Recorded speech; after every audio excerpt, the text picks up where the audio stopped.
Gerbil, yes. hamster. Which would be, I think that would be really nice, actually. Yeah, if you got a small pet, you can also choose that.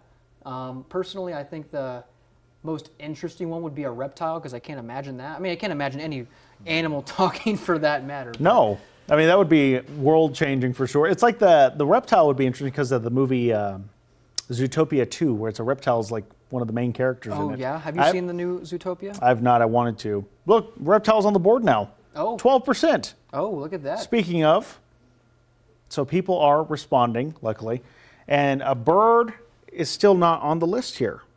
We need someone to vote bird, because I think a bird would be, I think of... well, some birds already do talk as it is. I mean, that's got true, a parrot. Some parrots that talk. At least it's mimicking to some extent. I'm thinking of the bird from Aladdin. What was his name? Lago. Okay. Oh, Iago. That's not an L. That's an I. It's Iago. There's an Iago? Yes. That's the bird I'm thinking of. And these, so... I feel like that'd be the most easy thing to get used to, would be birds talking. Everything else would be like, whoa, what's going on here? Well, what's happening? Yeah. I mean, I can't even imagine what would happen. The national security implications. What's one thing you wish you had more of? Money, free time, fame, something else? I can't imagine wanting more fame. I can't. Not that I don't enjoy this job, but you know, it's nice because it lets you meet interesting people. But more fame, I don't know. That sounds gluttonous and greedy. Something for me that I feel sort of benefits other people in a way is, with my job, exposure is a big thing. You know, trying to get the message out about impactful weather. Good point. Yes. And I feel like, you know, with more fame, quote unquote, comes more people and more audiences that tune into your more responsibility. Content. And of course comes more responsibility, but then you're able to reach more people, get more people aware of what's going on. And I feel like that would be something that I wish I had more of. That is a great perspective from there, especially from a meteorologist, someone who's constantly trying to get the word out. That's kind of like the battle for every meteorologist, from the National Weather Service to television broadcasters, is getting the word out, because we need people to pay attention during certain instances, very much so. And we are meteorologists at heart, but also we are communicators. Yes. And that's what comes with 90% of our job, is communicating it. Because you could have the best forecast in the entire world, but if you don't communicate it properly, it means nothing. It means nothing. That's very true about that. You have to think about how you're presenting it. It's a whole skill. That's right. It may look easy, but there's a whole art and skill to it, and a science behind it too. 100%. Good to know. So go to firstalert7.com/vote, scan the QR code, let us know what you think. And take us with you wherever you go, work, grocery store, you name it. You can watch your favorite First Alert 7 shows on our app. Download it now to your connected TV, phone, or tablet. Start your mornings with Wake Up West Texas from 5 to 7, and then Wake Up West Texas Extra from 7 to 9 every weekday morning. You can also watch us live on First Alert 7 Facebook page and YouTube channel. Yeah, there's plenty of places to watch us, because we have such a great time every morning, and glad to have Ethan here filling in for Sawyer this morning. Fantastic. Let's go back to cheese now, our favorite topic. So cheese lovers and expert judges from around the globe are gathering this week for the World Championship Cheese Contest. Judges are working their way through 3,375 cheeses from Switzerland to France, Japan, and many more, all competing for the title of World Champion. Makers are at the Monona Terrace in the state that, of course, takes pride in its cheese, that is Wisconsin. The new World Champion cheese will be announced tomorrow. We'll definitely have an update for you on that. But, I mean, look at these guys. These are serious cheese connoisseurs looking at these wheels and blocks. And we got a cheese competition happening here. That's right. How could I forget? Tomorrow, day after tomorrow, on Friday, we're having a Gessel contest, which is very West Texas, actually. I think that's a nice twist on it. It's Gessel. I think it's going to be a very fun activity, especially for ones that like cheese and want to try it, because probably some good recipes out there. I know you got one. Yes, I like to throw a cream of mushroom in my cheese, make it real creamy, some rotel, which is just the tomato stuff and vegetables and whatnot, with the big block of cheese. Well, I got to tune into one of these World Cheese Championship contests. Look at the way he smells it and then places it nicely. It's like the wafers at church. That's what it reminds me of. And goodness, and look at the hats they're wearing too. I mean, those are cheese hats. Oh yeah, they all got the same kind of like beret kind of thing. Look at that, the wheel of cheese. And I think a world cheese competition makes it interesting too, because you don't just try, local cheeses. You try all kinds of different things, and they're all the unique flavors in there. And I think that'd be quite interesting. I don't know if did I share my favorite cheese at all? I don't know if I did. I don't know. Did you? I don't think I did. I don't think I ever stated what my favorite cheese is. My favorite cheese is asadero. I feel like we would have remembered that. And I'm actually not familiar. What is that? It's like a goat cheese, kind of, isn't it? Okay. It's like it's hard to describe. Let me look it up because I'm not even sure myself. It's like kind of like a mozzarella. It's mostly from Mexico. Okay. It's a Mexican cheese, but it's from goat and cow's milk. And it's fantastic. It's got a sweetness to it. It's got this like liquid as well that it's kind of in. It's creamy. I'm looking up a description as well because it's kind of hard to describe, and it is fantastic. It's confused a lot of times with Oaxaca cheese. Oaxaca's more crumbly. Am I right about that? You can crumble Oaxaca a little bit better. I'm also Maybe not familiar cotija, with maybe Oaxaca either. It's all different kind of Mexican cheeses. There are plenty. If you like to look, Walmart has them. Lots of local places. If you look in the Mexican cheese section, asadero, you can find it here locally, but certain ones that are from Mexico are very good. Okay. Might have to give that a try then. There's just something about them that are fantastic. And I eat them straight up just quesadillas. So we're talking just the tortilla, maybe some salt as well, and the asadero. So yes, that is my favorite. I don't think I shared that last hour. I mistakenly missed that. But that's my favorite type of cheese. My mom's too.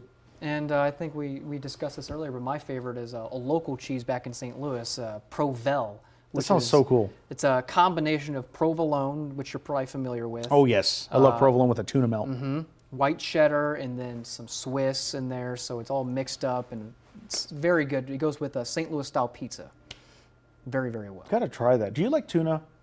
Separate question, sorry. I like tuna. It's just not something I eat on a daily basis or very often. Me neither. I don't really eat it very often. I used to be more of a fan of it when I was younger, but I don't think I've had tuna probably a good while. I think the last time I had tuna was with some sushi.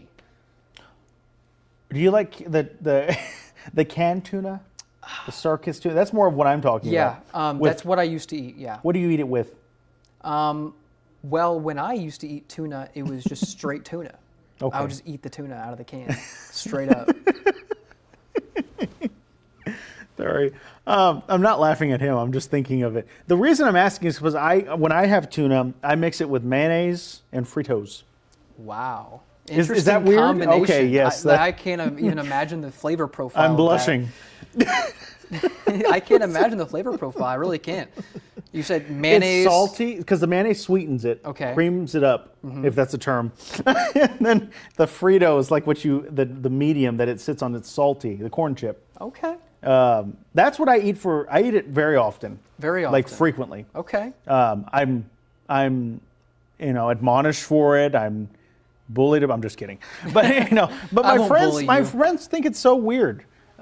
Jacob Reinberg being one of them. But I like having it's like a tuna salad. I put some relish into it to make it like a tuna salad. Well, I'm not one to judge when it comes to we sit on the cheese foods video because I'm very, very what do you call it? Susceptible to different types of foods. I will try anything. So that's the thing. Me too. I will try pretty much anything you put in front of me. I've tried pumpkin spice ramen noodles, things like that. Ooh, that sounds very unique.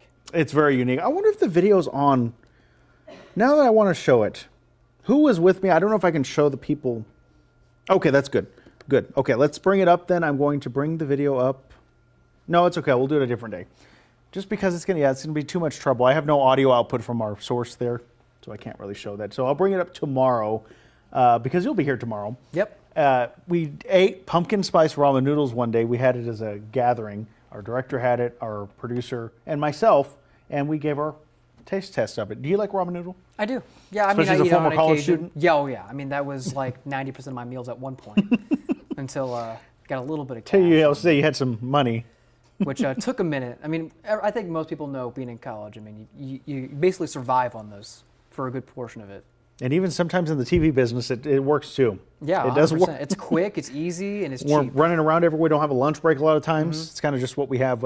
During Winter Storm, a lot of us were living on that stuff. Oh, I know. I did talk about that a little bit. We had snackage here because we were stuck here for a little bit of that winter weekend that we had. So that was interesting for sure. And perishable or non-perishable too. So I It mean, lasts forever. Lasts for a long time. Oh, very long time for sure. Let's head over now to San Antonio, where the zoo there was inspired by Japan's Punch the Monkey. We've told you about Punch. He's that little monkey that didn't have his mama anymore, who didn't want him. And then they gave him an orange orangutan plushie that he took to so well. That was not the case, Ethan, for these gorillas in I San see Antonio. that. He's giving him a look. The gorillas did not seem very excited at all by this Curious George toy, with some staring at it from their spot and others walking up to it and then just turning around and leaving it. Officials said they heard that primate plushies were the new hottest trend, but the gorilla crew did not agree at all. And where was this particular video taken? Do you know? In San Antonio. Oh, you said San Antonio. Yep, San Okay. Antonio. Interesting. Well, I guess don't give the San Antonian gorillas a plushie. No, they don't like it. I've been to the San Antonio Zoo. It's quite a nice zoo there, but that is definitely not going to be something that they want to keep around. Maybe it's the presentation, like you were saying. No, yeah, I They think just it's tossed the it. delivery. They just tossed it. I was like, well, what do you expect me to do with this? That's exactly what he's looking at. It's like, what is that? Smaller than any monkey I've ever seen. The emotion on their faces is so very fascinating that you can see what they're thinking almost. Essentially, yeah. Very interesting. Something else is interesting in Illinois. A group of elementary students there in Buffalo Grove, Illinois, celebrated the end of their cereal drive with a domino-like demonstration showing off all 335 boxes. Oh, wow. The cereal will be delivered to a local church to support community food banks. I love watching this. Very satisfying. It is a very satisfying video. I kind of wish they would let it go in real time. It looks like some of them might have Oh, fallen off course. Yeah, like not actually like fully gone through with That's the smooth true, motion, because so. the weight transfer, I feel like it just wouldn't, some of the Yeah, I think cereals they off to probably the stopped side. right there, it looked Okay. like, so they had to re-nudge it a little bit, but it looks Oh, like and it there did too. pretty well. That looks very satisfying. 335 boxes. Very nice. Good contribution. Sometimes I fall asleep to videos of like a like domino falling, things like that. Hey, it's satisfying. Look at that. Children love it too. It's a good activity. It's a good activity for them, and they're showing that they're doing something very good for the community, Exactly. but donating all that cereal to those in need. Let's go now to Chick-fil-A, which has more controversy. They've changed a fan favorite menu item again. Pea starch. That's not the menu item, but that has been removed from the restaurant's waffle fries. I should clarify, PEA is the name. It's pea starch. The change comes after customers online complained about the flavor and texture. The fast food chain added that pea starch as an ingredient in 2024. The goal was to make their waffle fries stay crispier longer. The ingredient list has now been updated online. And you say they changed an ingredient again. What did Again. they change the first time? I don't know. I'm not sure what they changed. I know they changed their barbecue sauce, Okay. but not the fries. I don't know when it was last changed. And we were talking about last time that I had Chick-fil-A relatively recently, and I didn't really notice a change in the fries personally, but I guess it's causing an uproar in some individuals that have it more often maybe, and you Yeah. can notice the difference. So I guess they just wanted to make another change there. But yeah, they got a lot of backlash with the barbecue sauce. They had to go back. They had to change Oh, it back really? to the original. Yes, they had so much backlash. Wait, if it's not broken, It's don't kind of like fix it. Chili's with their Gissel, speaking of. Oh, really? Yes, Did they change the recipe on that one they time? did. They changed it a few months ago, and then they Oh. had to bring it back, the original skillet Gissel. So I just said, if it's not broken, don't Don't fix it. fix it. That's right. That's the lesson here. Well, a cat phoning home during its afternoon stroll no longer sounds like a cartoon gag. Look at this. Glocklomy, or maybe it's G-local-me. Looks like that. Maybe that's what it is. Yeah. Not Glocklomy. G-local-me demonstrated its pet phone, a collar-mounted smartphone for pets, on Tuesday at Mobile World Congress in Spain, showcasing two-way voice interaction and behavior recognition features aimed at anxious owners. The device can detect actions such as barking or agitation and alert the users, enabling them to speak and remote into that device and be able to see where their pets are and even talk to them. The company says that the pet phone integrates health tracking and multi-layer GPS, Wi-Fi, Bluetooth location, and a camera to help locate their pets in real time and talk to them.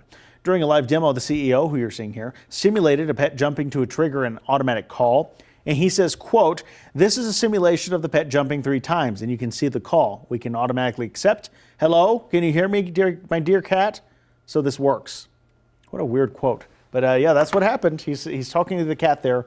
"Hello, my dear cat." Well, I can imagine it's going to sell well for especially those who are worried if their pet gets loose or gets lost. I think of Sawyer, very anxious pet yeah, owner. of course. And like even the ones that just want to eavesdrop on their Yes. pets' activities and seeing the interaction between different animals. That's pretty cool. I mean, that's just what interesting technology. I'm curious how much this will retail for.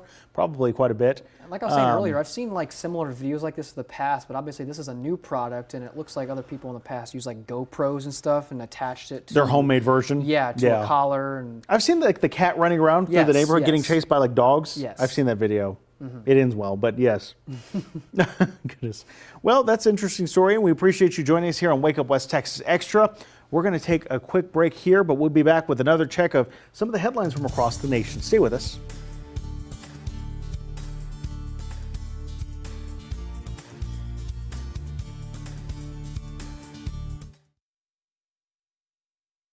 Here in the Permian Basin, change can come fast, but you don't have to be caught off guard. At First Alert 7, We are going to be looking at scattered showers and thunder showers. we track every shift, big or small. And when we know, you'll know. here's what we're tracking here on the Weather Makers map. We are continuing to see some showers and thunderstorms. Plan your day clearly and easily with the First Alert Weather Team. Changes will happen, but with First Alert 7 weather, you'll be ready. The cornerstone of Investigate TV is investigative journalism. Should this be better regulated? Should I be concerned? Do you recall when you became aware of that law? The beauty of this show is that we have a team of reporters all across the country. From very diverse backgrounds. The public has a right to know. How big of a problem is that? Should they be revoking these certifications? I think viewers are looking for something different, something fresh, something that feels helpful to them. In a world full of goats. A goat. Big Billy Goat. We have a small goat here. Which Me TV show is the greatest of all time? I haven't time to listen to goat stories. Can only one goat be the goat? The goat eats everything. What do you know about goats? Or can more than one goat, folks, is bound to keep goats, be the goat? We have a goat here. Stupid goat. Find your greatest of all time. The goat. Watch on Me TV channel 30.2. Every night at 10. Good evening. Thanks for joining us here. New tonight. First Alert 7 News is where West Texas turns for what's happening right now. Reporting at the First Alert desk, I'm Lauren Munt. And what's happening next. Well, it is a First Alert 7 weather day. Bringing the stories important to you first. New tonight. We'll remember we were your first alert when several asking the right questions and finding solutions. Keeping your family safe just got easier. First Alert 7 is working for you. First Alert 7 News at 10. Welcome back. Time now is 8:49 on this Peak of the Week Wednesday morning. So glad to have you streaming with us here on Wake Up West Texas Extra as we approach the latter part of our show. We want to check in on our West Texas Weighs In trivia. I'll bring up the trivia question right now on our screen if I can find it. Here it is. So our question of the hour, what is the largest desert in the world? 50-50, Ethan. Okay, well, so we got another vote on the Antarctic desert. So maybe some people are on the right track, possibly. I don't find that as a coincidence. I don't know. I struggled my entire life. I'm very knowledgeable with geography. It says me, right? But I feel like I am. And I've never heard of the Antarctic desert. Isn't it the climate there wouldn't be considered a, tundra of some sort? I would think so. I guess it's just about, how much rainfall actually falls in that region or just precipitation in general. It's kind of how you constitute a desert, essentially. Does it not rain in Antarctica? I never thought about that. Maybe not in the Antarctic desert. Maybe that's what true. It is. Maybe there's part there of mountains? Antarctic. There's some in the area. I know there's like some elevation changes. I just say that because that's usually what deserts on the exactly. one side of the mountains would be from. I'm not looking it up. I'm looking on a map to see the topography of Antarctica. I'll definitely have to do some research on it if this actually ends up being the largest one because I've not heard of it. And that's pretty interesting. We need to ask the flat earthers what they think. Is that something you studied in meteorology? Oh, you know it. The flat earth? No, Yeah. just kidding. Yeah, that's a whole thing in itself. That should be a poll question, actually. Do you believe in the flat earth? Goodness, there are some folks. Sahara Desert, 50. Yeah, that's a good idea. Arabian Desert, Arctic Desert. I also didn't know the Arctic, if there is a desert there. So we'll let you know in about 9 minutes or so what the answer is. Ethan already has the answer on a slip that our producer gave us because our producer comes up with these questions. We appreciate him doing this, by the way, because it's a lot of fun. Very much. Some of our other questions while we're here already. Are you a cheese lover? We discussed the World Cheese Competition going on right now in all the places where the cheeseheads live in Wisconsin. We'll be able to hear from the championship. Yes, the home of Jacob Brandenburg of Wisconsin. Oh, is that really? Born man, yes, near Milwaukee. He is a cheesehead at heart. Okay. But a transplant Texan. Yeah. I don't know. Would it be a native of Wisconsin? I guess so, because he's from there. So, yeah. So there you go. Yes. So a lot of people enjoy cheese, which is, of course, not very surprising. 14% saying they're indifferent to cheese. Well, the majority is saying they love it, and I agree with that. So does Matthew. Yes, me too. If animals could talk, which common pet would you like to have? I voted a dog. Someone said reptile, though. Yeah, we got a reptile on the board. Bird being like the most normal out of all the options. Definitely. And then we got someone choosing a hamster, I believe, or gerbil. A little gerbil. Yeah. That would be fun, I think, to see what they're feeling like, especially if they're stuck on their cage on their wheel the whole time. Is that Yeah. a lot of exercise for them? Uh-huh. That'd be nice to know.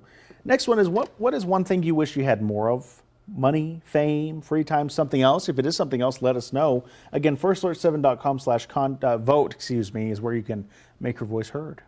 And if it's something else, make sure to let us know in the comments what that something Yes, else is. we're very curious to see what some of the other answers are. One of them I loved is more peace. Oh, yes. Just in general, in the world, in our lives. Can never have enough.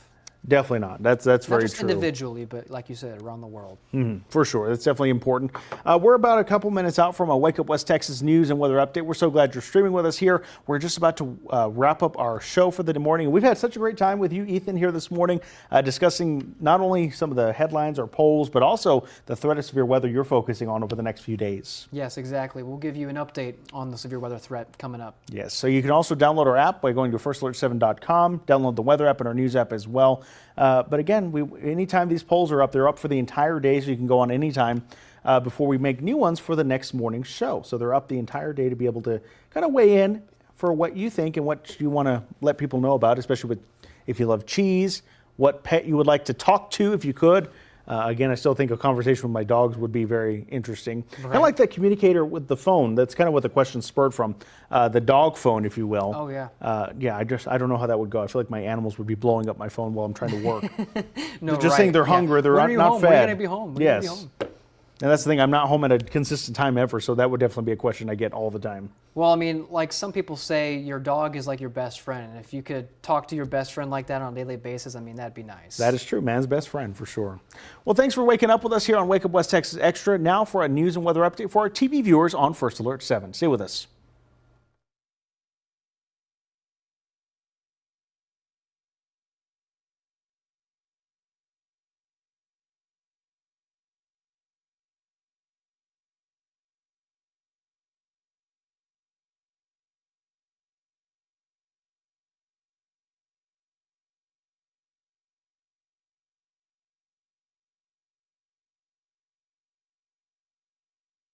From First Alert 7 News, this is a Wake Up West Texas news and weather update. Morning, everyone. Time now is 8:55 on this Wednesday morning. I'm Matthew Alvarez here alongside meteorologist Ethan Yost for a check of the forecast not only today, but into the weekend. Ethan, good morning. Good morning, Matthew, and everybody at home. It's looking like a nice Wednesday peak of the week with temperatures starting off in the 40s, 50s, and 60s.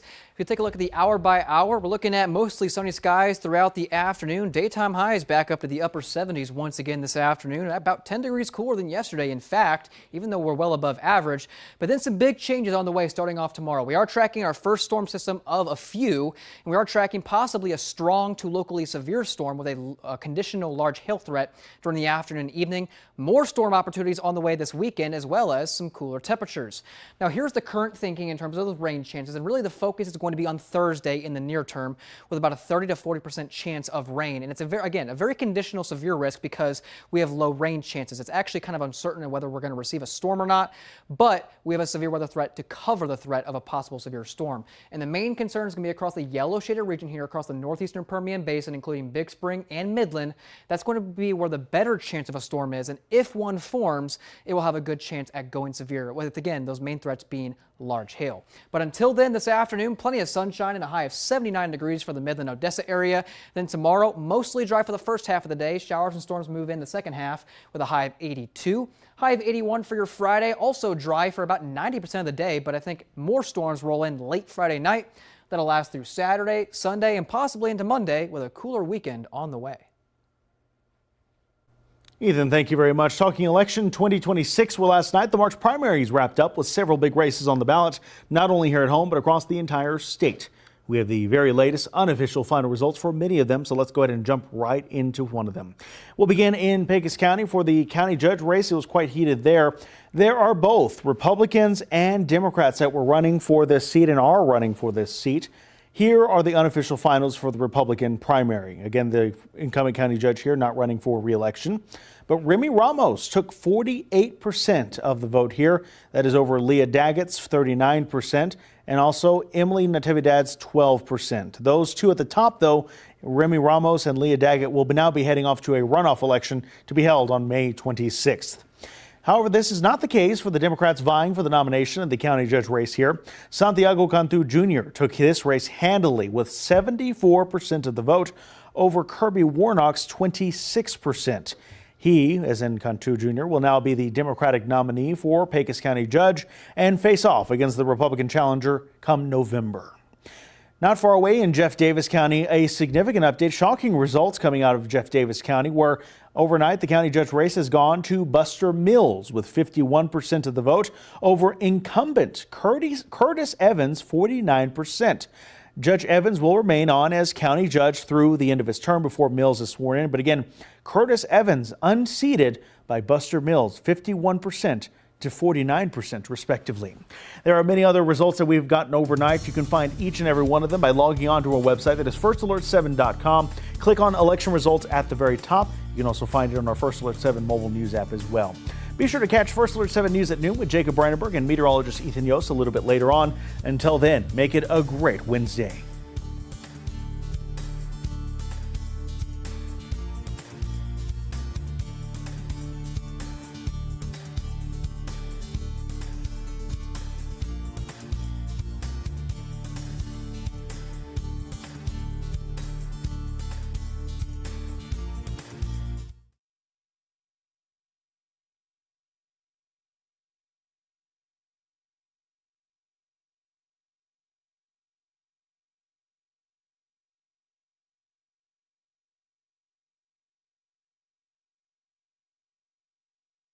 Here is our West Texas Weighs In poll extra question, the trivia.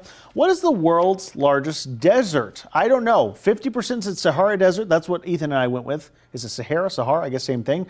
And then Antarctic Desert surprisingly came in at 50% of the vote as well. I've never heard of Antarctic or the Arctic Desert, but the Arabian Saharan maybe so.